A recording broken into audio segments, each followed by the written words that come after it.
Speaker साहब, मेरा कोई किसी से लड़ाई नहीं है। मैं पहले दिन से जब यहां आया हूं, तकरीर नहीं करने दी मुझे।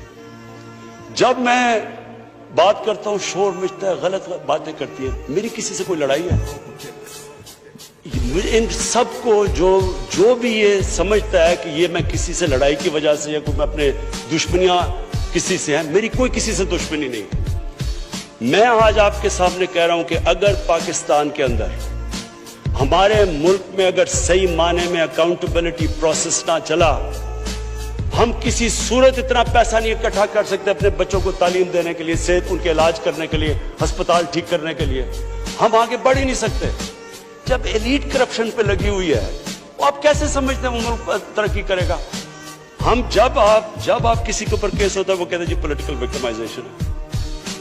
मुझे ये बताएं कि मेरे ऊपर पॉलिटिकल विक्टिमाइजेशन नहीं थी जब इन्होंने मेरे ऊपर 2002 का फ्लैट डिक्लेयर हुआ, मुझे इन्होंने सुप्रीम कोर्ट में 6 केसेस कर दिए। मेरे इलेक्शन कमीशन के अंदर मुझे सुप्रीम कोर्ट में 2 केसेस किए। क्या मैंने कहा कि कभी मैंने कहा विक्टिमाइजेशन है? मैं जवाब देता हूं। मैं जब वो फ्लैट लिया था, मैं सारी दुनिया जानती है मैं इंटरनेशनल क्रिकेटर था, मैं तो जवाब दे ही नहीं था। मेरे पास तो कोई पब्लिक ऑफिस नहीं था। उसके बावजूद 10 महीने में स्पीकर साहब, जो मेरे से सुप्रीम कोर्ट ने जवाब मांगे मैंने दिए। 40 साल पुराने कॉन्ट्रैक्ट दिए, मॉर्गेजेस दिखाए, किधर से पैसा आया, मॉर्गेज में कितना गया, कब वो मॉर्गेज दिया, फ्लैट कब बिका, बीवी से जो पैसे लिए हुए थे यहां जमीन लेने के लिए।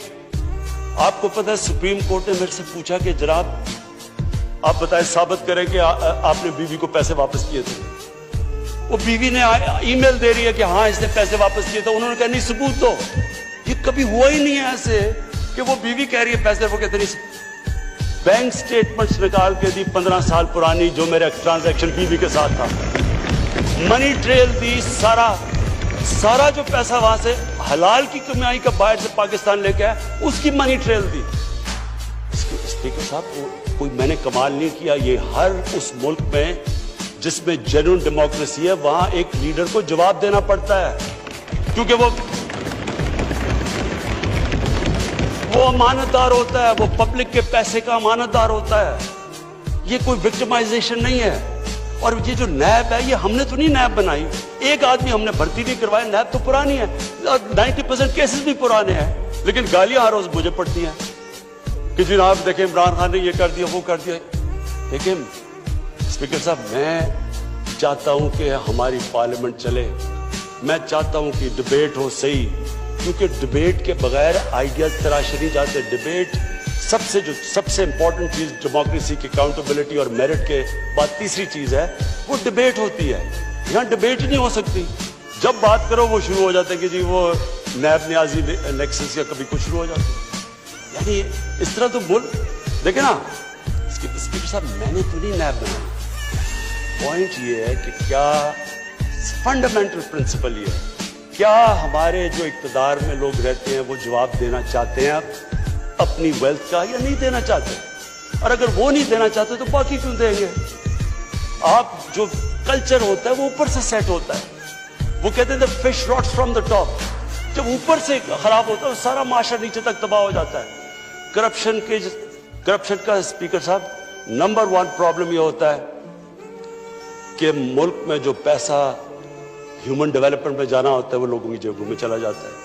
नंबर 2 प्रॉब्लम ये होता है, क्योंकि चोरी का पैसा होता है वो मुल्क में नहीं आप रख सकते, वो आपको मुल्क से बाहर भेजना पड़ता है। तो मैं सिर्फ ये कंक्लूड करता हूँ स्पीकर साहब, मैं अपनी ऑपोजिशन से बड़े रिस्पेक्ट से कहना चाहता हूँ, मेरी कोई किसी से दुश्मनी नहीं है, ना मैं कुछ बदला लेना चाहता हूँ। मैं सिर्फ ये बिलीव करता हूँ कि हमारा मुल्क, अल्लाह ने इसको इतनी नेमतें दी हैं, अल्लाह ने इससे क्या क्या चीज़ें नहीं हमें दी, लेकिन जब तक इस मुल्क के अंदर रूल ऑफ लॉ मीन्स कि everyone is equal in front of law, जब तक रूल ऑफ लॉ और लीडरशिप की अकाउंटेबिलिटी नहीं होगी, हम भी वही सारे बनाना रिपब्लिक्स की तरह एक समुंदर होगा गरीबों का और थोड़े से अमीर लोग होंगे। शुक्रिया।